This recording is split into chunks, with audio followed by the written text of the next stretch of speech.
Updates discuss करेंगे Trident Limited के बारे में। और एक है कि Monday to Friday, next Monday to Friday कैसा मार्केट रहने वाला है और पूरा हफ्ता किस तरह से मार्केट में हमें मूवमेंट लेके चलनी है ट्राइडेंट में। और वो दो अपडेट क्या है, सबसे पहला तो ये अपडेट है कि अगर आप बीएसई पर आओ, मैंने हमेशा से आपको बीएसई रिकमेंड किया है। अगर आपको एग्जैक्ट चार्ट चाहिए ना, मतलब एकदम जनरल फॉर्म में, ये ऐसे लाइन फॉर्म में, तो बीएसई पर आ जाओ, आपको एकदम डिटेल्ड में चार्ट मिलेगा। आप देखोगे तो लास्ट के कोने में हमें अपर सर्किट देखने मिला बीएसई में, जो एक पॉजिटिव साइन है। और मैंने आपको पिछले कुछ 2 हफ्ते पहले भी यही चीज बताई थी कि अपर सर्किट देखने मिला था और उसके बाद शेयर सर्ज हुआ था कुछ 5 से 6%।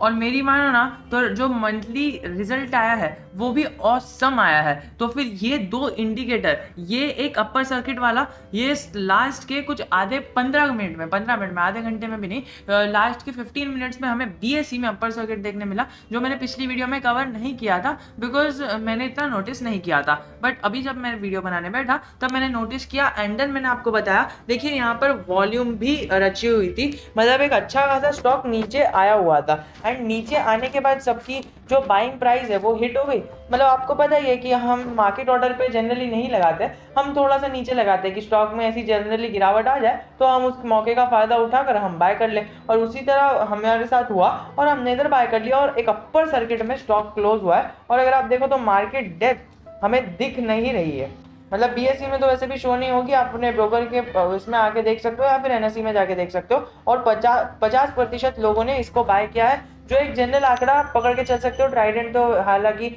आजकल यहाँ पर सुर्खियों में चल ही रहा है। आगे बढ़ते हैं हमारे डेटा की तरफ। ये देखिए इन्होंने टॉप 5 चीज़ों को मेंशन किया है, एक मतलब उसको भी डिवाइड किया है। सबसे पहले तो होम टेक्सटाइल्स और एक डिवाइड किया है पेपर एंड केमिकल। फिर होम टेक्सटाइल में 3 चीज़ आती है और पेपर एंड केमिकल में 2 चीज़ आती है, तो ये इन टोटल मिला के 5 चीज़ें हो गई। तो होम एंड टेक्सटाइल में हम सबसे पहले देखेंगे यान का बिजनेस, क्योंकि आपको पता है यान का बिजनेस ही इनका मतलब सबसे एक मोनोपोली कह सकते हो। मतलब बाकी सारी चीज़ें भी है लेकिन मोनोपोलिस्टिक बिजनेस अगर आप देखो तो यान का है 11,103 टन, जो पिछले के मुकाबले कम है। अब देखिए मेरे सामने ही डेटा है, बाजू में ही मैंने खोल के रखा है, बट मैं आपको क्या बता रहा हूँ, आप खुद जाके चेक करो। आपको डेटा किधर से मिल जाएगा, या तो बीएसई की साइट पर मिल जाएगा या फिर गूगल पे मिल जाएगा। आप जाके चेक करो और यहाँ पर आके देखो कि क्या ये ज़्यादा है, क्या ये सच बोल रहा है। क्योंकि देखिए वैसे तो मैं सच ही बोल रहा हूँ, बट मैं आपको चाहता हूँ कि आप जाके ये चेक करो, क्योंकि आपका पैसा लगा हुआ है। आपको किसी पर भी इस तरह से एनालिसिस पे, हाँ ठीक है चलो आपने एनालिसिस देख ली, ठीक है, वो बेस्ट चीज़ है। लेकिन जो बिगनर रहता है वो एनालिसिस देखते रह जाता है, खुद की एनालिसिस कभी करता ही नहीं है। ये फ्रेंड की एडवाइस, न्यूज़ चैनल, यूट्यूब, ये सब खाली आपको है ना स्टार्टिंग लेवल पे एडवाइस देने का काम करेंगे और आपको है ना उनका एक्सपीरियंस लेना चाहिए उनसे। ओके, एनालिसिस भी बहुत ही अच्छी चीज़ होती है क्योंकि हर एक बंदे का एनालिसिस स्टाइल अलग होता है, तो आप हर एक बंदे से अपना अपना एनालिसिस समझ सकते हो और उसको अपने एनालिसिस में इंक्लूड कर सकते हो। आपको जो लगता है कि ओके ये फिनग्रो भाई कुछ गलत मतलब अलग बता रहा है जो मुझे सूट नहीं करता है, सो आप पर्टिकुलरली उस चीज़ को हटा सकते हो। बट जो मुझसे लेना है या फिर जो न्यूज़ चैनल से लेना है, न्यूज़ चैनल्स को तो मैं ज़्यादा प्रेफर नहीं करता हूँ। कोई आपका एक्सपर्ट दोस्त हुआ या फिर कुछ भी हुआ, जिधर से भी आपको इन्फॉर्मेशन मिलती है, जस्ट ग्रैब देम ऑल। और सबसे ज़्यादा इंपॉर्टेंट चीज़ होती है बुक रीड करना, जो बुक्स की लिंक भी आपको डिस्क्रिप्शन में मिल जाएगी। मैंने आपके लिए सेग्रीगेट किया है कौन सी बुक आपको चाहिए रहेगी स्टॉक मार्केट में। उसको छोड़ते हुए अगर हम बात करें बात एंड लाइनन की और बेड एंड लाइनन की, तो बात एंड लाइनन और बेड एंड लाइनन पे एक चीज़ आप नोटिस करना कि मीट्रिक टन्स और मिलियन मीटर।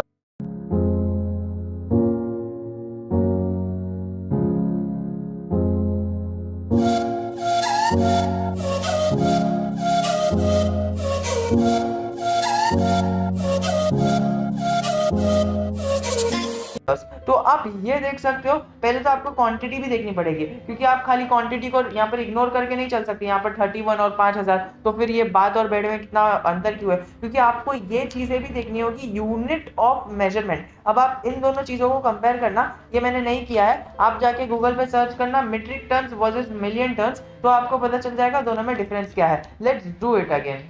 तो ये आपके सामने है किस तरह से इसका डेटा प्रेजेंट हुआ है, तो आप इसको कैलकुलेट कर सकते हो। यानी 1 मीट्रिक टन ये 2204 के बराबर है, तो आप उसको कैलकुलेट कर लेना।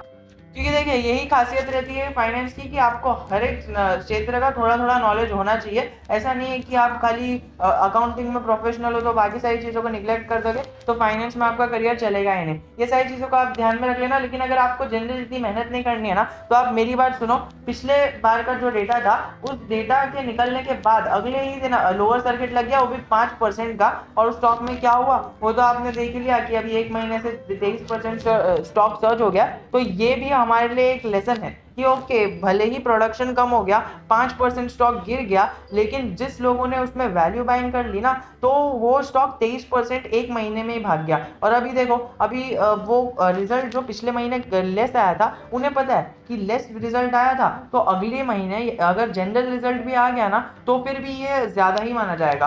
तो फिर देखिए उसी तरह से रिजल्ट आया और फिर से 5% सर्ज हो गया। तो इस तरह के दिमाग लगाने हैं। मैंने आपको पिछले महीने ही बताया था, शायद एक वीडियो में मैंने जनरली आपको बता दिया था कि जिस तरह से अभी रिजल्ट कम आए और स्टॉक 5% नीचे चले जाएगा या फिर 10% नीचे चले जाएगा, आपको बस बाय कर लेना है। अगले महीने तक ये आराम से आपको 10 से 15% का रिटर्न दे देगा। और उसने आउट परफॉर्म किया और 23% का रिटर्न दिया, जो अपने ही आप में एक अच्छी बात होती है। अब देखिए मैंने आपको एक सजेशन दिया था, वो मैं चाहता तो मैं आपको बता देता कि बस बाय कर लो और आपको इतना हो जाता, बट मुझे चाहिए कि आपको खुद का डेवलपमेंट हो, इसीलिए मैंने नहीं कहा। सो अभी नेक्स्ट टाइम से अगर मैं कुछ कह रहा हूँ तो आप जाके उसको सर्च करो कि ऐसा क्यों। और देखिए मैं ये नहीं कह रहा कि मैं जो कह रहा हूँ वो 100% सही रहेगा, मैं बस ये कह रहा हूँ कि ओके जो मैं आपको कह रहा हूँ वो एक बार आप जाके सर्च कर लोगे ना तो या तो वो सही निकलेगा या तो वो गलत निकलेगा। तो अगर सही निकलेगा तो आपको अगली बार से सीख मिल जाएगी, गलत मिलेगा तो भी आपको अगली बार से सीख मिल जाएगी। तो आपको ये चीज़ें सर्च करनी है, क्योंकि आपको पता है हर एक वीडियो में मैं आपको टास्क तो देता रहता हूँ। और इस वीडियो में भी मैंने आपको टास्क दिया कि metric ton versus million meters को कंपेयर करो, क्योंकि ये एक कम क्यों है। मैंने आपके सामने स्क्रीन भी रख दी थी, तो आप वो भी कर सकते हो। ज़्यादा टाइम वेस्ट मत करना, बिकॉज टाइम इज मनी, और वो भी मैंने कई सारी बुक्स रीड करके ही सीखा है। Come on let's ignore everything. But अगर हम यहाँ पर देखें तो देखिए ये एनएससी का डेटा है, हाँ बीएससी का नहीं है, एनएससी का। और एनएससी में एंडिंग में लोअर सर्किट लगा था, मतलब एक जनरल आप पकड़ सकते हो, लोअर सर्किट ही भी नहीं कह सकते, लेकिन जनरली उसके अंदर ट्रेडिंग हुई थी। लेकिन बीएससी में अपर सर्किट लगा था। तो अगर आपको यहाँ पर अगर रैली चाहिए तो शायद बीएससी में थोड़ा सा ऊपर भी ओपन हो सकता है, गैप अप भी हो सकता है, फिर कुछ भी हो सकता है, तो उसका भी आपको ध्यान रख के चलना है। फिर अगर हम आगे थोड़ा और बढ़े और पी रेशियो को देखें तो पी रेशियो अभी भी यहाँ पर 25 है। अगर हमने पिछले महीने देखा ना तो पिछले महीने कुछ 30 के ऊपर था, as far as I know 30 के ऊपर था शायद। और जब ही देखिए एक महीना देखिए, और एक महीने में कितनी बड़ी गिराव अपवर्ड मूवमेंट है, 23% की अपवर्ड मूवमेंट है। क्योंकि देखिए इतना हाई पी होने के बाद भी इसके अंदर अपवर्ड मूवमेंट है, तो अभी कम पी है तो समझ लीजिए कितना मूवमेंट हो सकता है। बट मार्केट में ना ये एक कंसोलिडेटरी फेज में भी जा सकता है, तो उसका भी आपको ध्यान रख के चलना है। सो मंडे टू फ्राइडे का मूव एक बार चेक कर लेते हैं कि एक हफ्ते में किस तरह का मूव दिया है, फिर हम डिस्कस करेंगे कि कितना मूव दे सकता है। अब देखिए इसने ना इस तरह का कंसोलिडेशन दिया है, मुझे तो लगता है कि 10% का अपसाइड अगले हफ्ते आप एक्सपेक्ट कर सकते हो। और ये जो इस प्रकार का आपको चार्ट पैटर्न दिखा ना कि ये इतना इतना अनसर्टेनिटी, फिर एक उछाल, तो वो उछाल आपको शायद मंडे के मार्केट में ही दिख सकती है उछाल, फिर जनरल कंसोलिडेशन, फिर एक उछाल भी आ सकती है बीच में, या फिर जनरली इस तरह का ऊपर की तरफ अपवर्ड पैटर्न बना के चल सकता है। सो ये 3 चीज़ें मैंने आपके साथ डिस्कस किया, ये तीनों चीज़ें के बारे में आप देख लेना। आपकी क्या राय है, comment section is always open for you. And अगर कुछ भी डाउट है, I am always just a comment away from you.